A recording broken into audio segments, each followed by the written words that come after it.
Halo anak-anak, selamat pagi. Hari ini saya, Bu Hedi, akan menjelaskan tentang kurikulum di SMP Widya Wacana Kartasura tahun pelajaran 2021-2022. Nah, kurikulum apa yang akan kita pakai nanti di SMP Widya Wacana Kartasura ini kelas 7, 8, 9 semuanya sudah memakai kurikulum K13. Nah, nanti untuk mata pelajarannya, apa saja yang akan kalian pelajari, itu ada kira-kira 14 mapel. Ada pendidikan agama, kemudian PPKN, bahasa Indonesia, bahasa Inggris, matematika, IPA, IPS. Nah, IPA di sini nanti ada fisika dan biologi. Kemudian ada seni budaya. Nah, seni budaya itu ada seni musik dan seni rupa. Kemudian ada PJOK, informatika, bahasa Jawa, elektro, ini muatan lokal kita, bimbingan konseling, dan mapel yang baru itu adalah wirausahaan. Nah, berbeda dengan waktu SD dulu, untuk SMP, untuk setiap mapel, ini akan diampu oleh satu guru. Gurunya berbeda-beda ya. Nah, kemudian untuk jumlah jam, untuk online ataupun untuk tatap muka, itu jumlah jamnya sama. Jadi, kalian bisa perhatikan di sini. Nanti setiap minggu kalian akan belajar agama berapa jam, bahasa Inggris berapa jam, bahasa Indonesia berapa jam. Kalian bisa membaca tabel ini. Nah, yang di samping itu adalah nama guru-gurunya, jadi kalian perlu perhatikan ibu yang mengajar bahasa Indonesia siapa, jadi kalian perlu menghafalkan namanya ya, dan juga fotonya nanti akan disampaikan oleh Bu Teresia. Ini adalah daftar nama Bapak Ibu guru yang akan mengajar kalian nanti selama 1 tahun ke depan. Proses KBM-nya bagaimana? Untuk proses kegiatan belajar mengajarnya. Nah, selama pandemi ini kita punya 2 pembelajaran karena kondisinya masih seperti ini, kita akan belajar secara online.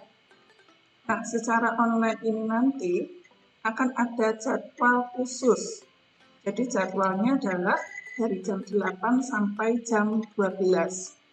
Jadi selama 4 jam ini, dari jam 8 sampai jam 12, saya mengharapkan kalian tetap standby di depan HP ataupun di depan komputer kalian. Ini nanti akan ada jadwal setiap KBM itu 30 menit setiap sesi. Dan tolong perhatikan benar-benar jadwalnya. Misalnya jam pertama ini jadwalnya siapa, jam kedua jadwalnya siapa. Jadi tolong perhatikan jamnya benar-benar ya. Dan tenang saja, ini nanti di sela-sela ini nanti juga ada istirahat. Nah, kami buat jadwal seperti ini supaya nanti kalian bisa tahu.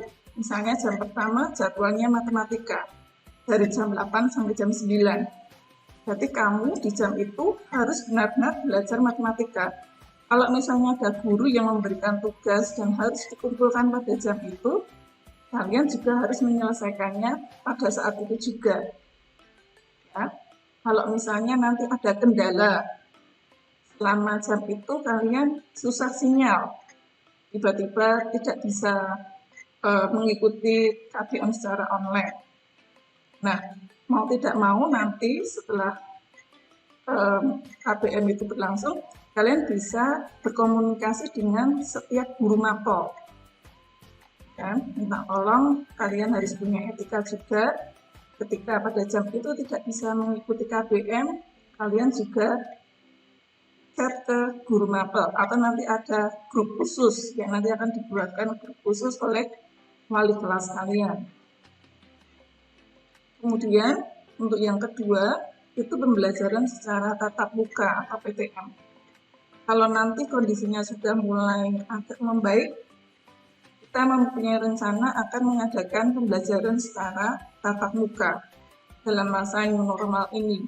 Nah, dalam masa PTM ini nanti ada 2 shift, kita akan membagi 2 shift.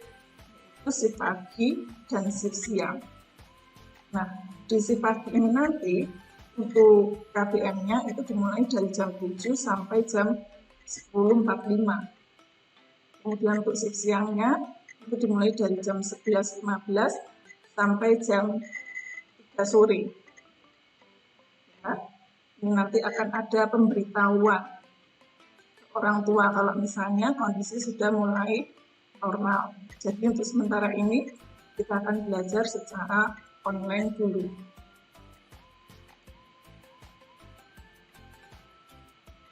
Kemudian untuk sistem penilaiannya, ketika kalian belajar di SMA Widya Wacana, apa saja yang nanti akan dinilai? Yang pertama adalah nilai sikap. Nilai sikap ini nanti akan diamati dan dinilai oleh setiap guru mapel. Ya, jadi bukan hanya guru BK saja yang menilai, tapi setiap guru mapel berhak untuk menilai sikap kalian. Kalian tidak bisa memilih-milih kalau misalnya di pelajaran A kalian itu bagus, tepat waktu mengerjakan, jujur dan sebagainya, tapi di pelajaran B kalian menyepelekan, itu enggak bisa ya. Jadi semua guru mapel ini nanti akan berhak menilai sikapmu dan akan direkap menjadi satu. Kemudian yang kedua adalah nilai pengetahuan. Nilai pengetahuan ini nanti ada nilai tugas, kemudian penilaian harian atau ulangan, ada nilai mid atau tengah semester, dan yang terakhir adalah nilai PAS. PAS itu nilai akhir semester atau nilai PAT, nilai kenaikan. Nah, bobot penilaiannya bagaimana? Untuk nilai harian itu diambil dari nilai tugas itu 40%, dan nilai penilaian harian itu 60%. Jadi nilai tugas itu juga berkontribusi dalam nilai harian ini. Jadi kalau misalnya nanti selama daring kalian hanya mengikuti ulangan saja, tapi tidak mau mengerjakan tugas, nanti nilai tugasnya ini nanti akan 0. Nah, nanti akan berpengaruh di nilai hariannya. Saya tekankan sekali lagi, untuk setiap tugas yang diberikan oleh Bapak Ibu Guru, tugas harian, tolong dikerjakan sungguh-sungguh, dikerjakan tepat waktu. Kalaupun kalian tidak bisa mengerjakan tepat waktu, tolong komunikasikan, bilang ke Bapak Ibu Guru mapel. Ya. Yang penting di sini adalah kalian bisa bertanggung jawab untuk setiap tugas yang diberikan oleh Bapak Ibu Guru. Nah, dari nilai harian ini nanti akan diolah menjadi nilai rapot. Nah, nilai rapotnya ini nanti dapat dari 2 kali nilai harian. Nilai harian itu bobotnya lebih besar. Kemudian nilai mid ditambah nilai PAS atau PAT. Dan dibagi 4. Nah, nilai mid perlu saya beritahukan untuk nilai mid di sini ada remedi. Jadi minta tolong sekali lagi untuk nilai mid karena tidak ada remedi, jadi tolong dikerjakan secara sungguh-sungguh. Ya, karena kesempatan kalian hanya 1 kali mengerjakan. Nah, ada nilai sikap, nilai pengetahuan, yang terakhir adalah nilai keterampilan. Nilai keterampilan itu bisa berupa proyek, dan ada membuat video atau membuat makalah atau sebagainya, tergantung dari Bapak Ibu Guru mapel yang memberikan. Jadi untuk penilaian di sini ada 3 dan kalian tidak bisa menyepelekan satu saja. Misalnya nilai pengetahuan bagus, tapi sikapnya jelek. Itu 1. Atau mungkin keterampilanmu bagus, tapi nilai pengetahuanmu jelek, yaitu juga tidak bisa mendukung juga. Jadi ketiga-tiganya ini harus saling bagus ya, saling maju. Nah, itu sistem penilaian di SMP Widya Wacana. Kemudian untuk syarat kenaikan kelas. Bagaimana syaratnya supaya nanti kalian bisa naik kelas? Yang pertama, kalian harus menyelesaikan seluruh program pembelajaran dalam 2 semester pada tahun pelajaran yang diikuti. Jadi semester 1 dan 2 nanti kalian harus mengikutinya. Jadi tidak bisa semester 1 benar-benar kosong, kalian tidak ikut sama sekali, kemudian baru ikut di semester 2. Itu tidak bisa. Ya. Kemudian yang kedua, nilai sikap itu minimal baik. Tolong dicermati, nilai sikap itu minimal baik. Jadi kalau kamu dapat C, walaupun nilai pengetahuan dan keterampilanmu bagus, tuntas, ya kamu tidak bisa naik kelas. Jadi ini sikap juga diperhatikan. Kemudian untuk syarat yang ketiga itu adalah kehadiran. Di sini kehadiran itu minimal 85% dari hari belajar efektif. Khususnya untuk pada masa online seperti ini, kalau misalnya kalian tidak bisa mengikuti pembelajaran secara online, misalnya kalian melayat atau pergi keluar kota, kalian harus minta izin. Orang tua yang minta izin, bukan kalian. Orang tua harus izin ke wali kelas. Kalau sakit, orang tua juga wajib untuk izin ke wali kelas. Kalau misalnya orang tuamu tidak izin, berarti itu dianggap alfa. Ya. Dan saya juga minta tolong, misalnya 1 hari dari jam 8 sampai jam 12 itu, kalian juga harus benar-benar mengikuti pembelajaran dari awal sampai akhir. Jangan sampai kalian hanya ikut pelajaran dari jam 8 sampai 10, terus jam 10 sampai 12 yang menghilang, tidak mengikuti. Itu juga akan menjadi kita hitung juga, misalnya kalau kalian tidak mengikuti pelajaran mapel tertentu, akan tetap dihitung juga. Ya, sekali lagi kalau misalnya terpaksa kalian tidak bisa mengikuti pembelajaran secara online, orang tua wajib izin ke wali kelas. Yang keempat adalah nilai ekstrakurikuler untuk pramuka minimal baik. Dalam kurikulum K13, pramuka adalah ekstra yang wajib. Ya, dan ternyata ekstra wajib ini digunakan untuk menentukan kenaikan kelas. Nilainya harus B. Nah, walaupun secara daring atau online, kita tetap mengadakan ekstra pramuka, ya, walaupun secara online. Nanti ini akan diadakan setiap hari Jumat dan kalian wajib untuk kelas 7, 8 itu wajib mengikuti dan wajib untuk mengerjakan setiap tugas yang ada supaya kalian mendapatkan nilai minimal baik. Jadi nanti cuma kalau misalnya nilai pengetahuan dan keterampilanmu bagus, sikapmu bagus, tapi ternyata kamu tidak pernah mengikuti pramuka atau tidak pernah mengumpulkan tugas dengan baik dan akhirnya mendapat nilai C, ya, akan sangat iman-iman sekali. Yang terakhir, ini adalah tidak memiliki lebih dari 2 mata pelajaran di bawah KKM. Tidak boleh ada yang nilainya di bawah KKM lebih dari 2 mapel. KKM kita adalah 74. Tinggi memang. Tapi kalau kalian konsisten, mau sungguh-sungguh belajar, mengerjakan tugas tepat waktu, saya rasa untuk mendapatkan nilai 74 ini bisa. Saya berikan contoh, misalnya ini Andi. Nilai matematikanya, ini ada nilai pengetahuan dan keterampilan. Pengetahuannya 70, tuntas ya. Kemudian IPA, pengetahuannya juga dapat 70.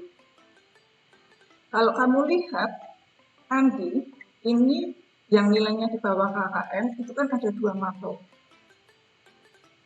Kalau dari pernyataan yang nomor 5 tadi, berarti status Andi nanti akan naik atau tidak. Kalau misalnya nilai sikapnya bagus, nilai pramukanya bagus, kemudian kehadirannya juga lebih dari 85%. Karena ini ada 2 mapel yang tidak tuntas, berarti ini nilai Andi ini dapat dinyatakan naik, ya karena cuma ada 2 mapel. Kalau misalnya ini 5, ini nilai yang di bawah KKM, kamu bisa hitung ada matematika, ada IPA, IPS, ada mapel. Jadi lebih dari 2 mapel kan yang di bawah KKM. Nah, karena dia ada 3 yang di bawah KKM, berarti 5 dinyatakan tidak naik. Karena ada 3 mapel. Kemudian untuk anak ketiga misalnya Cici, ini matematikanya ternyata pengetahuan dan keterampilannya di bawah KKM. IPA-nya nilai pengetahuannya juga di bawah KKM. Kalau kalian lihat, ini Cici yang nilainya di bawah KKM itu ada 2 mapel, yaitu matematika dan IPA. Walaupun ini matematikanya pengetahuan dan keterampilan di bawah KKM semua, tapi 1 mapel. Nah, berarti untuk kondisinya Cici, dia bisa dinyatakan naik karena hanya 2 mapel yang di bawah KKM. Seperti itu ya, nanti untuk proses kenaikan kelasnya, jadi tolong kalian sungguh-sungguh, jangan menyepelekan untuk mapel 1 dengan yang lain, semuanya penting ya. Kemudian untuk pembelajaran kita secara online, apa yang akan kita gunakan nanti, Bapak Ibu Guru mungkin beda-beda nanti untuk menyampaikan pembelajarannya. Nanti kalian akan tergabung dalam grup A, dan kalian akan masuk di grup GCR, Google Classroom. Ini nanti setiap mapel GCR-nya berbeda-beda, jadi jangan sampai salah masuk. Kalau misalnya jadwalnya matematika, ya masuknya di GCR matematika. Jangan masuk di GCR IPA, nanti nggak ada info apa-apa. Sekali lagi tolong perhatikan jadwal. Nah, kemudian untuk penyampaian materi, kita biasa menggunakan Google Meet. Ini nanti kalian bisa menginstal di HP kalian atau Zoom. Nah, untuk latihan soal ataupun untuk tes, nanti kita akan menggunakan Google Form.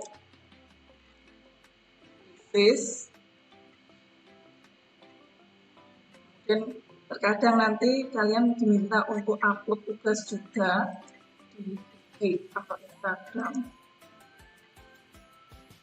Kemudian nanti Bapak Ibu Guru juga akan menyampaikan pembelajaran bisa melalui video pembelajaran yang akan upload di YouTube atau langsung live streaming.